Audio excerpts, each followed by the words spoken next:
Bear Down Bears fans, another edition of the Chicago Bears podcast coming your way. Pat the Designer, Shea Norling in the building after a devastating, heart-wrenching, what label do we want to throw on this one? Expected? Expected, not a bad word. Expected. Disappointed, but expected loss to the Green Bay Packers. 20-19. There's a lot of takeaways from this game. It depends on which way you want to go. You can go negative, you can go positive. And I think the fact that you can go positive, talking about an offense, after you fired your offensive coordinator, is a surprising place to be here this Monday, Shea. Is it? It's what I expected. I talked all last week to anybody who'd listen about a dead cat bounce out of this team. The offense is going to look better because, surprise, they're all going to be happy to be at work. If there's one thing that I saw yesterday that I expected, it was an offensive line that was engaged. It was blockers in wide receiving fashion that were engaged. It was a quarterback who looked more comfortable, who was running a simpler offense. I think a lot of that made sense. And that's because you fired a coach that they made it publicly known nobody liked or respected. If I hated my boss, I wouldn't like coming to work either. Yeah, I'm fortunate. I don't hate my boss. I enjoy coming to work. Yeah. So nice for the Bears, after the 12Q, I like that. No, I'm just look, man. You knock off a guy who everybody clearly did not respect, and I use that word in particular because Keenan Allen basically said he's too nice. Yeah. It doesn't feel like anybody respected Waldron. You go to Thomas Brown, and everybody was happy to be at work. I'm less enthusiastic about the offense going forward than I was for one day on Sunday. I think you blew a shot to get a win that would have been a little bit of a program win. I also think if you want to spin the whole thing positive, Caleb Williams is a quarterback. He is your quarterback. Yes. He is a good player. Yes. He's always been a good player. There were massive concerns with the way that he was playing, but he showed up on Sunday, and he did it in the fourth quarter in a 2-minute fashion and a drive that he needed. Just didn't go his way. That's probably the nail in the coffin in the head coach. So I say all of this to say kind of the best result you could have hoped for. You don't win a game that's going to be a resume builder for the coaching staff, and you see development positively out of your quarterback. Yeah. That's basically the rest of this season. I have a hard time sitting down and again, like I didn't grow up with the Bears in my life, so I have an ability to just have to win or lose, be unemotional and objective about it, and just like I get Bears fans want to beat the Packers, and Bears fans, you guys do deserve more. Jaquan Brisker's right. You deserve way more than you're given, especially in this rivalry. But big picture, that went about as well as it could have. Legitimately, I looked this up. Now this is where the rivalry gets tough, right? I tried to look up the last 10 games of Bears-Packers because I was like, okay, let's see what's the worst. It accidentally looked up the last 10 years. So in the last 10 years of Bears-Packers, the Bears are 2-17. Which good? No. Literally, this is the best loss that they have had out of the bunch. This is the most competitive loss that they have had outside of maybe the Mitch game when Khalil Mack comes in, but Aaron Rodgers fights back. Like you kind of had a lead in that. You didn't really compete in the second half. This was the best that it's been. So I'm with you when you say, that you deserve better, because when you got to rank the best losses that you've had in Bears-Packers history over the last 10 years, it sucks. The one thing that I will say, though, and maybe push back a little bit, is I do wonder if this is just a coordinator change pop. I left this game feeling better about the offense and better about the future of the offense because, yes, everybody I do think was more happy to come to work. But I thought that the offense that you ran was not one that you can't keep running. A lot of times when we see these pops, when you see the coaches come in and the coach gets the big, we got a big win, we're ready to fight back, and then they lose the next 7 games in a row, it's because your players played at a level that they don't have the talent or capability to play with, and they literally just came in and were excited to come to work for a week, and then you lose the game, and you lose that pop.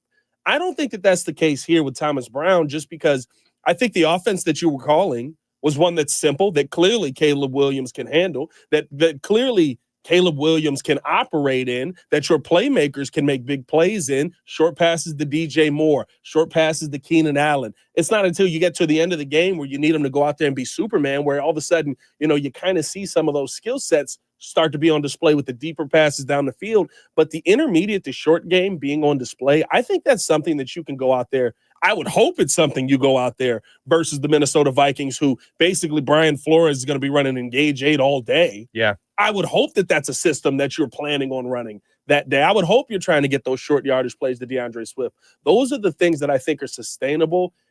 And it's why I actually do feel like, not to say Thomas Brown is going to be the superstar. I think a lot of Bears fans have taken it too far. I saw Thomas Brown for head coach yesterday. Yeah, we got a phone call. Let's roll it back a little bit, guys. Let's see him call a good game 2 games in a row. But I think that this is actually sustainable because there's talent on this team, Shea. You just weren't using it right. I think that's true. And I think Eberflus said as much in his availability with Cap and Hood. He talked about a need to get the skill players in space and utilize what they do best. They did a good job of that. As far as going forward, I'm going to believe it when I see it. Yeah. Because I'll tell you, I get that. I think philosophically, nothing's changed. Maybe like the plays you call down to down and how you try to use your players, that might get a little better. It might be a little more aesthetically pleasing, and it probably won't ever be as bad as it was against Arizona and New England. Yeah. I gotta hope it's not anyway. You're not going to turn into some high-powered offense suddenly and start winning a bunch of games. I mean, I would look. I'm the guy that I told you ahead of the Arizona game, bet Arizona. I told you ahead of the New England game, bet the Patriots. Yeah. Went into this game, I bet the Bears. And now you're 3.5-point dogs against Minnesota. I got to tell you, the way that number looks, probably going to be on the Vikings because I don't really buy that this is long-term sustainable or that they're just going to fix it and the offense is going to be great. Your offensive line stinks. And I think this coaching staff philosophically is scared. I agree with that. The quick throws are awesome, and it makes life a little bit easier for Caleb, and it'll make him more efficient. It'll make him more effective. But they're not going to do anything that puts the ball in danger. They're not going to do anything that creates risk. You know that because Eberflus told you we can't run another play from the 29-yard line. If we do, there's a chance we'll fumble the ball. Yeah. Well, that mentality, it just doesn't work for me in the NFL. And I don't believe that as a coach in this league, you can assume failure when you enter a snap or you enter a play call or at any moment. You have to assume success. Yeah. That's how you win. I think they coach to not lose, and that's why they lose. It's a philosophical issue for me. Yeah. And look, I always thought it was a bump spot, and I don't know how it looks going forward. I'm not telling you I'm right 100% of the time, and the Bears are just going to fold back to what they were. I think it will be better, and I liked what I saw from Caleb. I don't have some big sweeping thing to say this offense is right now. I don't buy it. I think that maybe I'm a bad guy. No, I don't know. Maybe it's not that. I'm just an asshole. No, well, that's a different conversation. But I think the conversation to be had about this was the offense being utilized so poorly that now just seeing it run in a basic fashion. I'm not sitting here telling you Caleb was out there running Pat Mahomes style plays, but I do think that basically you just said, hey, we've got these talented players. How about we have this novel idea of put the ball in their hands? Yeah. How about we have this novel idea of if you run a screenplay, you got to block. Now, I will say the one thing that I don't think is sustainable, and maybe you probably shouldn't run it next week, I don't think Keenan Allen's blocking the rest of the season. I think that was the bump that you got was Keenan Allen blocking this week. I think that's where, I'm happy. I'm glad to do my job. Because you know why, though? Keenan Allen don't block. Keenan Allen didn't block in San Diego. He didn't block in L.A. He's not going to block here. It's not going to be something that is his go-to thing to do. That, I think, is what you got maybe a little bit of a bump in, maybe adjust your play calling for that. But I think even the simplicity of Shea calling a screen with big guys in front, Those are things that I see work in this NFL every single week. Yeah, I the think, screens made more sense. Yeah, when you mean not having just wide receivers block tight ends? And not asking guys to move with like well, you put DJ Moore out and it's like a one-on-one situation where he's got to win a move and then win with speed. Yeah. And yesterday it was like, we're going to get DJ Moore outside behind offensive linemen and he can work his way through. Like the speed he moved on that screen, I think it was the third quarter, maybe second or third quarter. Which one? To the one that Braxton Jones had? Yeah, he kills the guy. Well, no, that was the Swift run, but that was incredible. That was the best Braxton Jones play ever. There was a screen DJ right in the red zone, and he just kind of slowly weaved through traffic. That looked so much better. Yeah. Than when you're putting him in situations where he's got to win on a move against someone rather than negotiate the people in front of him. Yeah. I just thought everything aesthetically looked better. And as far as going forward, I'll believe it when I see it. And listen, I agree with that because of how the outcome of this game goes. And by the way, hit the like button, subscribe to the page, leave a 5-star review. Y'all know what to do. I agree with that because of how the outcome of this game was, because I think the Bears have caught the flus. Like, for lack of a better word, like, this is systemic at this point, Shea. Yeah, it's philosophical. It's what I'm telling you. It's uncanny. They're okay with it. And that's the problem, because you think about the losses. We always go back to Flus is now up to 6 games, I think, in his career where he had a 90% plus chance to win a game. Denver game, takes his foot off the gas second quarter. Let's not blow it, boys. They blow it. Detroit game, 1 pass in the second half last year. The 1 pass is the Tyler Scott to try and win the game. So even when they're coming back, we're still not throwing the football. You look at this season, playing scared on the goal line, trying to do cute things on the goal line. Like, all of these things to me, like, it comes down to, and this is why yesterday, when everybody's sitting there going, you have to run another play. You can't play scared. You have to run another play. I think this goes deeper. I think you run another play, it probably is a fumble. I don't care what the percentages are. You want to know why? Because Matt Eberflus is the head coach of this team, and that is what this team is exuding. This team is exuding when the pressure gets tough, we're going to fail. I think when the pressure is worst, we're going to fail. It's what you've said a lot, too. He's happy being good enough. It just feels like a guy who is comfortable controlling as much as he feels like he can control. And I'm genuinely just talking about ball security. Yeah. Do as little to put the football in danger as possible. And we are happy with living on the blood of our defense, staying close, and having a chance at the end that's effectively a coin flip. Problem is, you can't win coin flips. Yeah. Like, you are on the wrong side of the odds. Of every coin. And it's not like one coin, Shea. Every coin. He is the worst coach, I believe, right now in the NFL in one-score games. It's also not, and that's fluky. Like, it is. It just is. There are certain things that if they go just a little bit different, you win more than you lose in those spots. Yeah. I just feel like because he has this philosophy of let's play it safe and not lose, it's why you lose those coin flips. It's why you have a team that I think believes they don't deserve to win. It almost feels right. Like it feels like they get into these spots and then there's a feeling of somehow we're going to fuck this up. And so it's a self-fulfilling prophecy that every time happens. And I think everyone feels it. Listen, yesterday, 100%, all the people that are upset, there should have been a penalty called on that. Yes, there should have. You know why there wasn't a penalty called on that? Refs probably are like, well, it's the Bears. They know.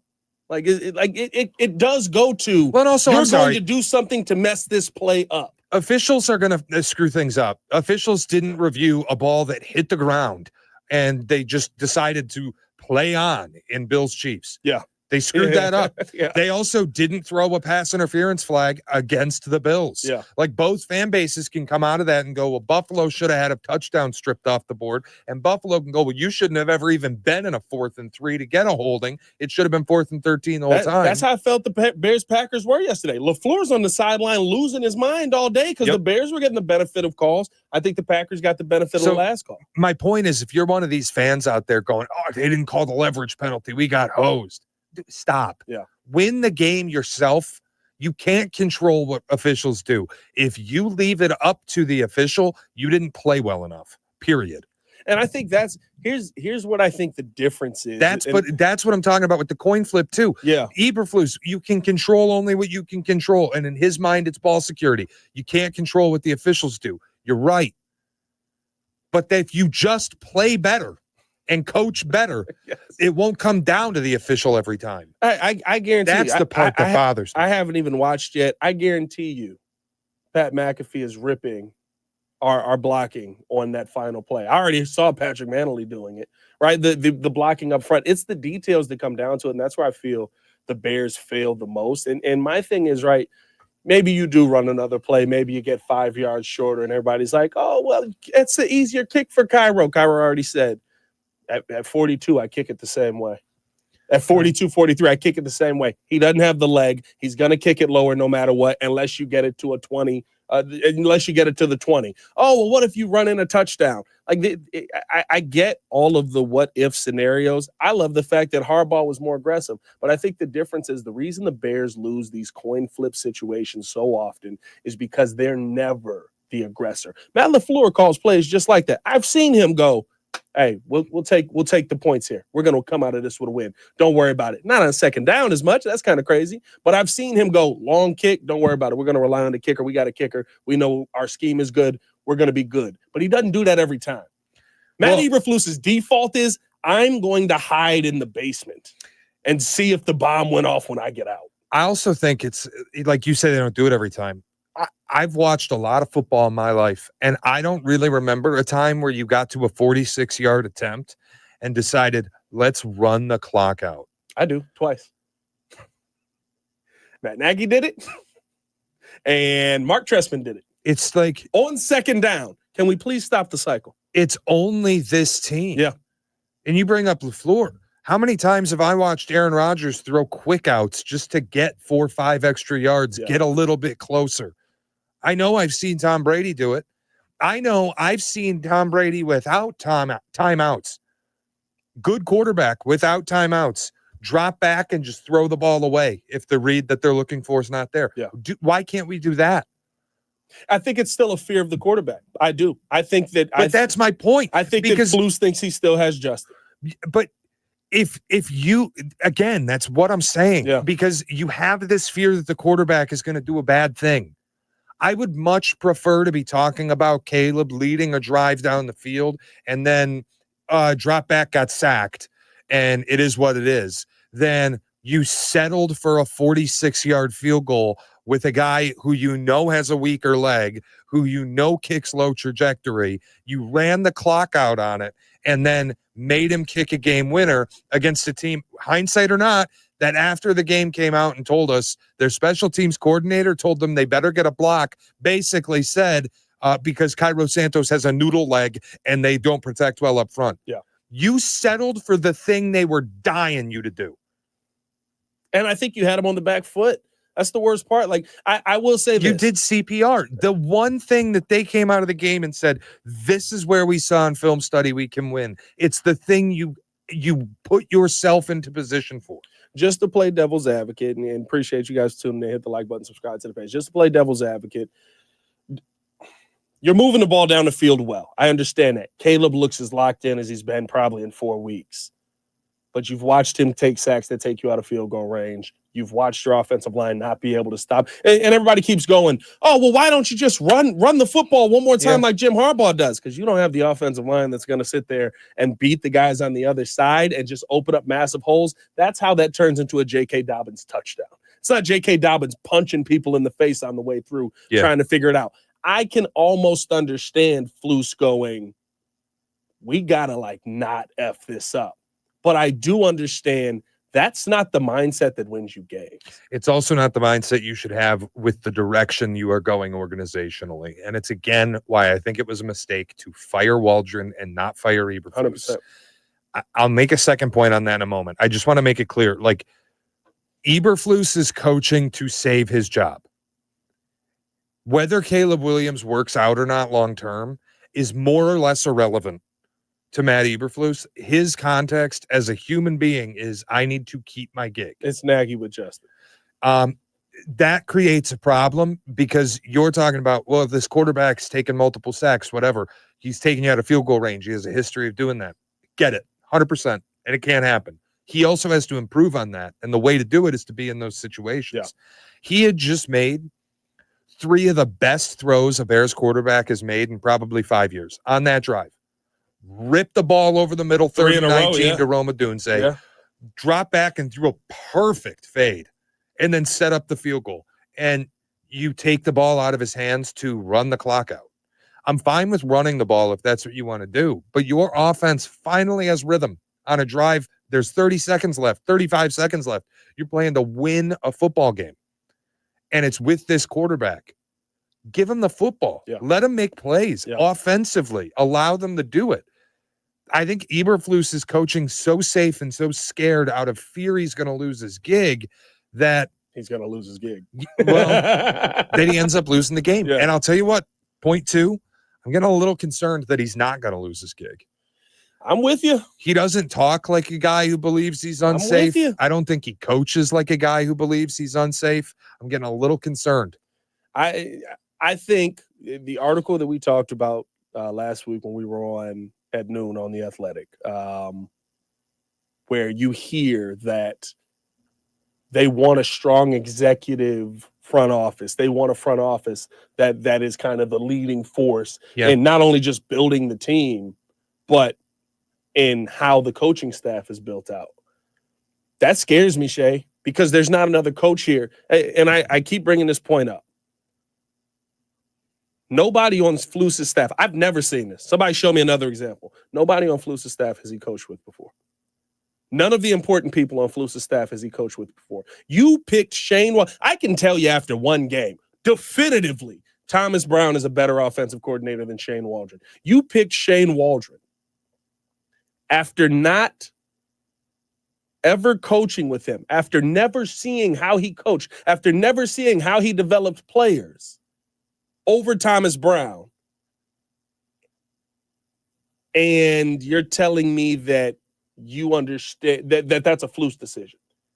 You're telling me that Flus is the guy that was like, no, he's a great developer of players. We think he comes in, he's a great communicator. And then 10 weeks later, he's like, this guy can't talk. They hate him. None of the players are connecting with him. Yeah. We got to get him out of here. That I don't buy it. I look at the front office and I say, you hired Shane Waldron. You hired Thomas Brown. The only connection to Thomas Brown and Flus is Frank Wright. That's it. So you have no connections with anything on the offensive side, yet you don't have a connection with Eric Washington on the defensive side. It may work because you speak the same language, you run the same scheme, and I think that works in a better dynamic, but you have no connection with any of these guys. So you're telling me you're going to do that again with another coach. I don't buy that Flus hired this staff.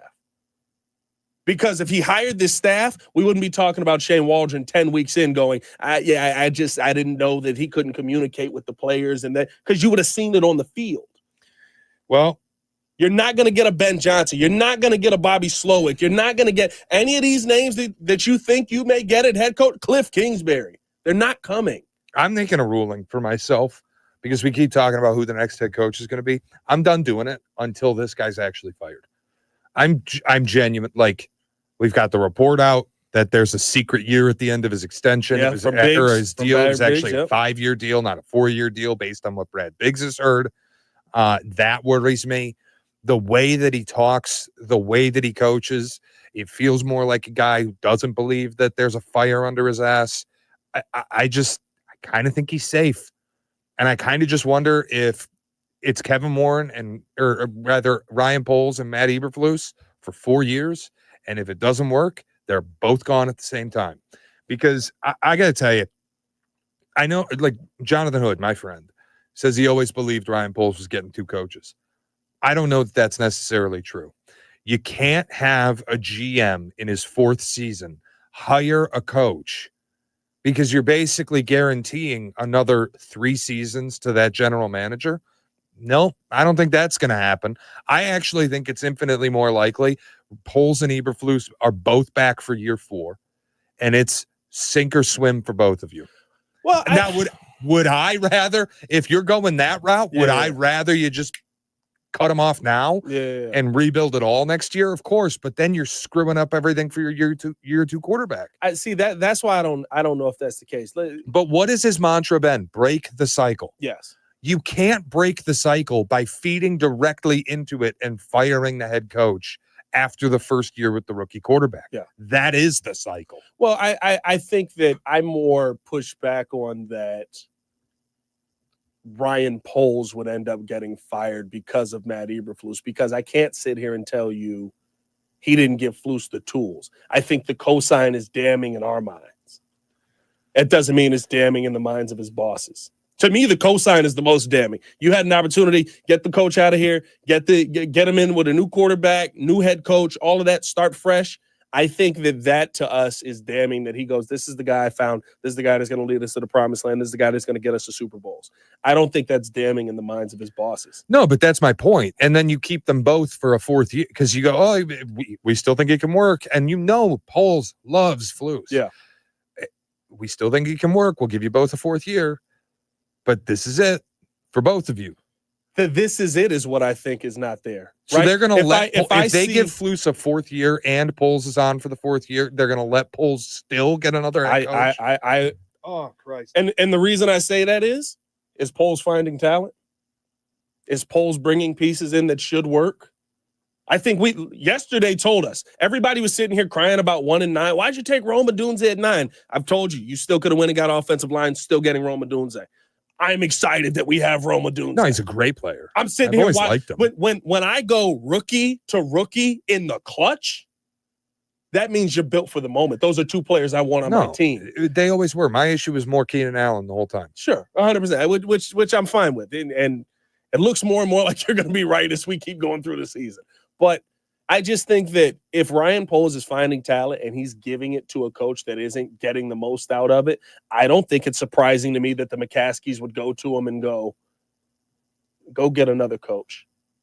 Clearly, you're doing something right. He's doing something wrong. You need to find the right guy. Now, do I trust that he's going to go get the right guy? I don't, because I think his philosophy on building up the coaching staffs is wrong. Are you not the guy who was hitting Poles with a hammer about this offensive line? 100%. But I would hope that this upcoming season, you're doing nothing but bringing in offensive linemen.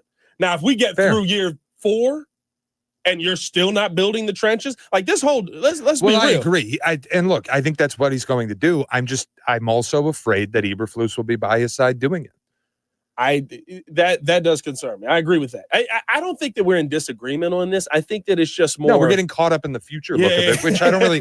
If Poles goes beyond year 4 with a new coach, I don't care. Who knows what's going to happen with Flus?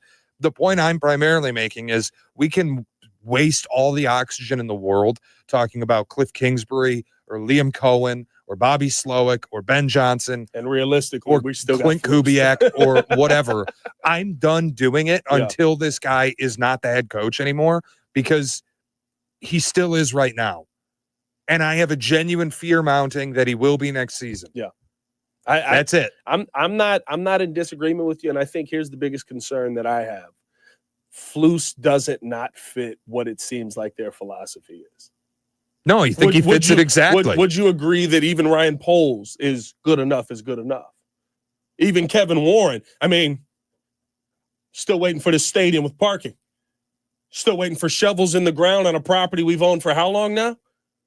Oh, but we got the hospital site now. Here we go. That's good enough. I think this is the philosophy of the franchise going up to the ownership.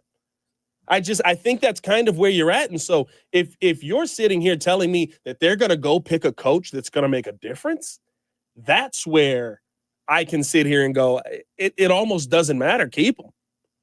You're not. What are we going to do? We're going to try and build up another guy that's going to end up like him.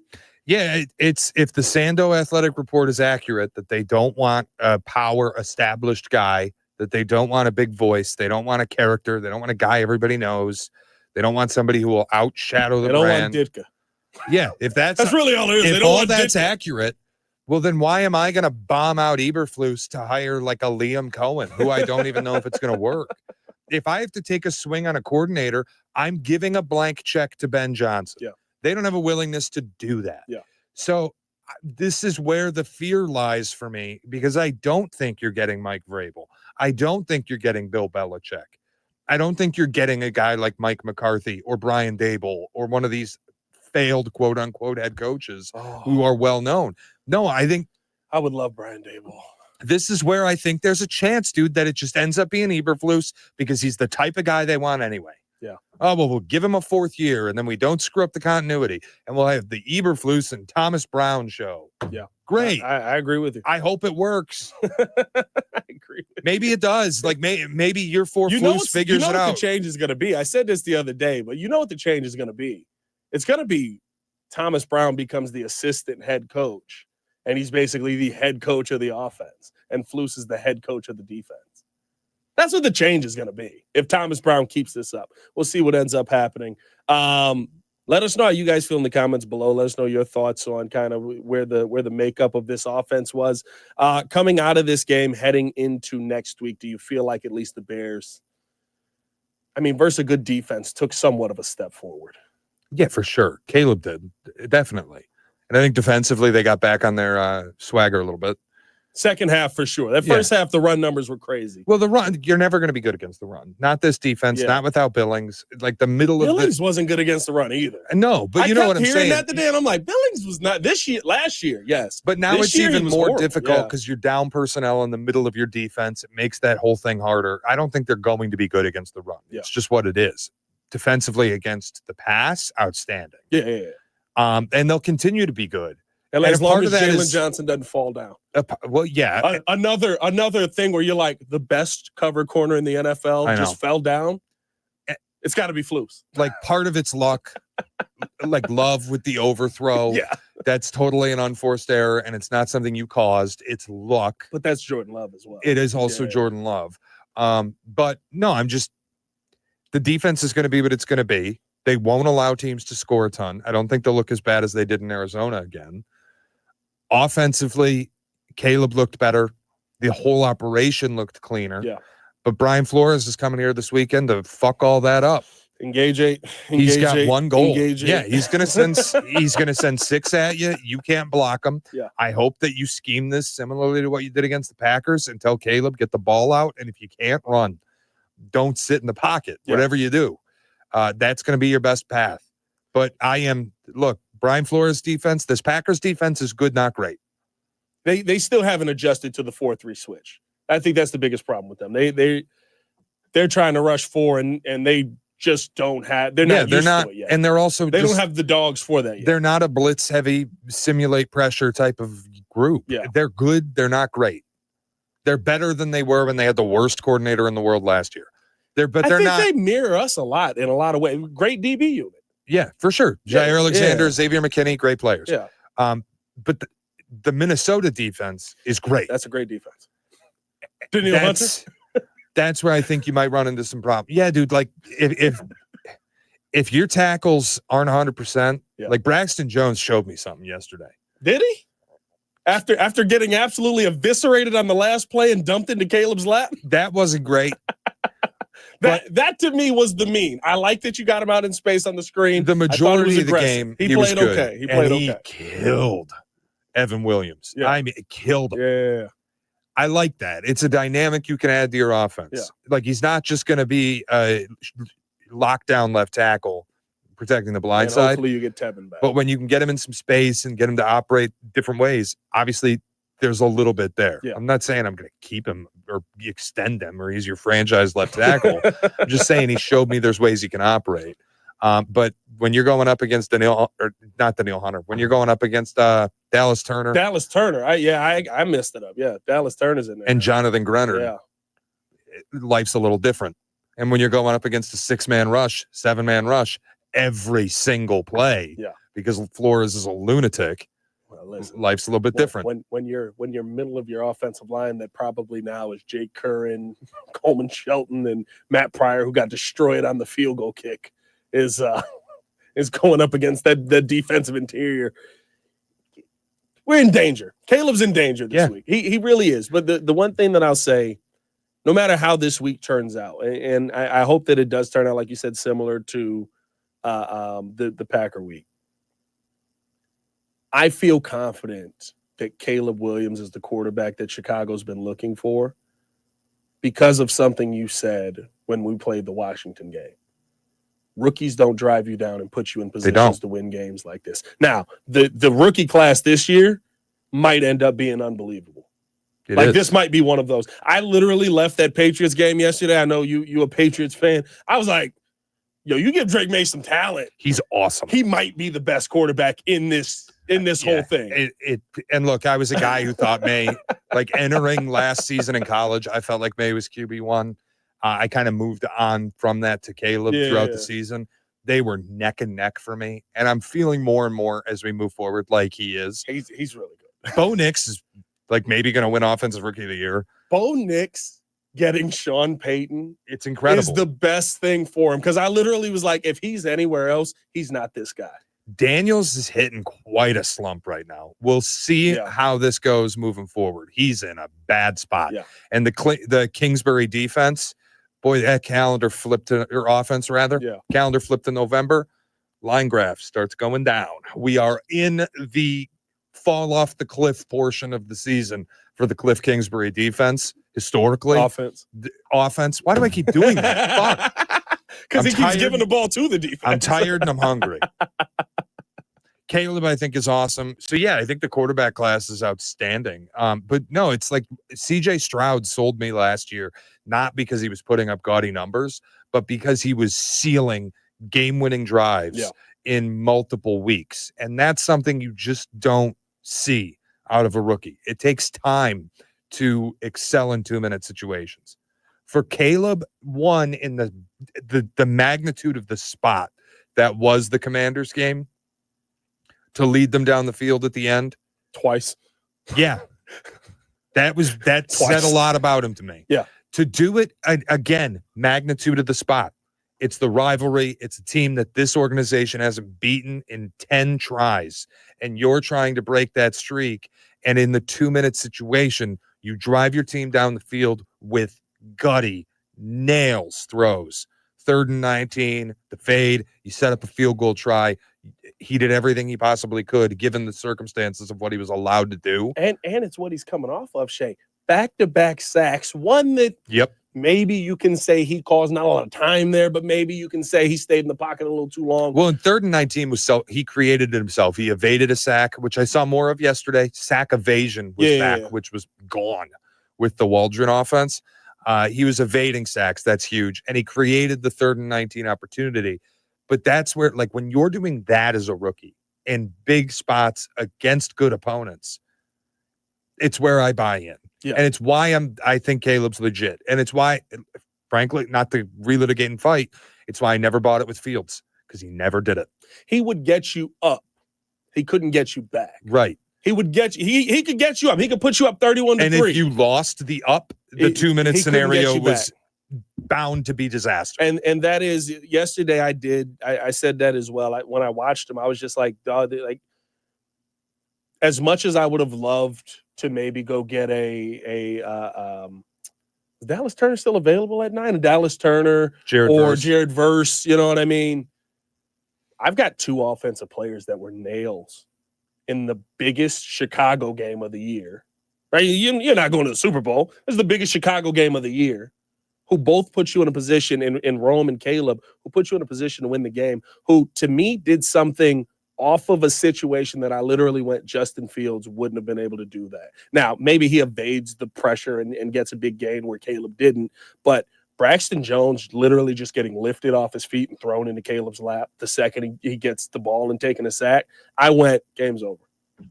You're 3rd and 19, it's over. You're done. You're going to be in 4th and 19. You're not going to throw a 20-yard play. You're going to throw something probably in Bears fashion, right? 1 yard short of the sticks, and the game's over.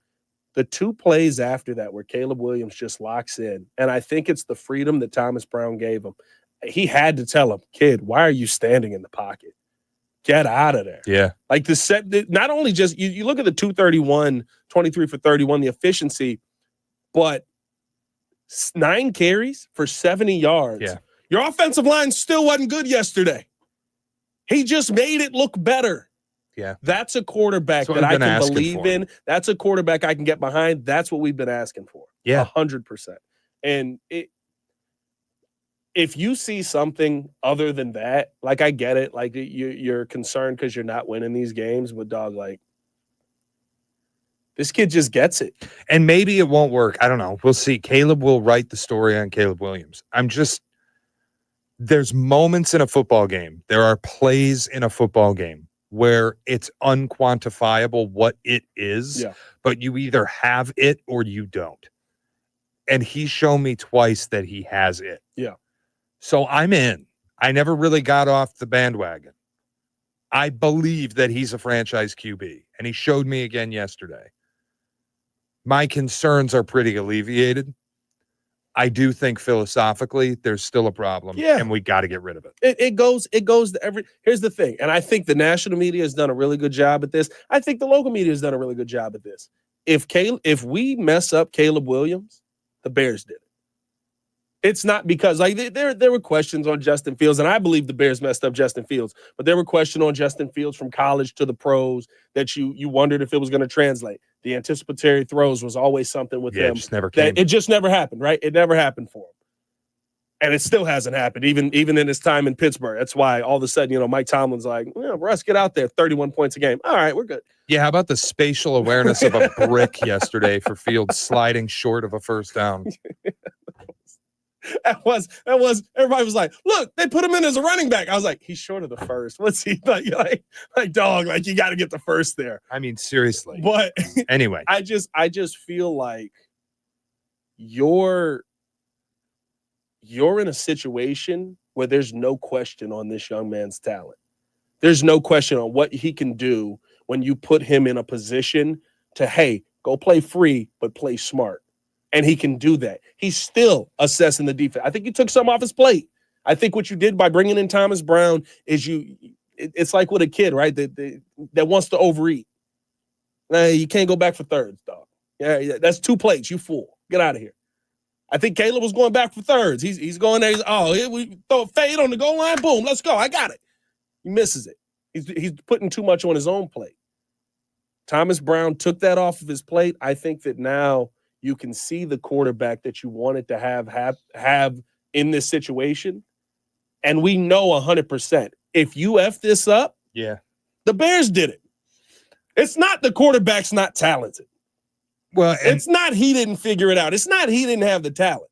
I see everything I've ever wanted to see in a franchise quarterback in this young man here. But this is where they have to let Caleb be Caleb. And I thought yesterday, at least credit to Eberflus, when Caleb on 4th and 2 comes to the sideline screaming at you, let us go for it. Yeah.